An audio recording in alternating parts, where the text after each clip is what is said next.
there, I'm your running coach, Sam Candler, and I am here to talk about running form. Often we start a new running program, but we see people get injured all the time. How do we prevent that?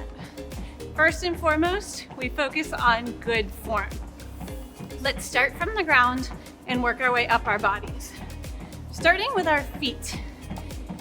Heel striking was very popular back in the day, 20 years ago, but we've realized now that our most optimal foot strike is right on the middle to the ball of our foot. That means that our feet need to land right underneath our bodies, not in front of us where our heel is forced to land. Feet land right underneath our bodies, which means we'll be taking slightly quicker footsteps than you'd expect.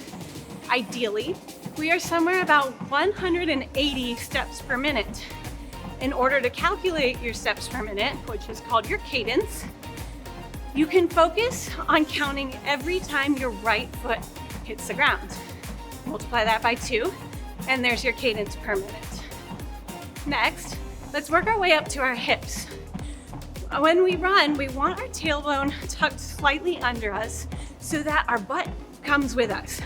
We see people bent over all the time, but we want our legs to go first, which means we have to tuck our hips under. When we tuck our hips under, we'll engage our core.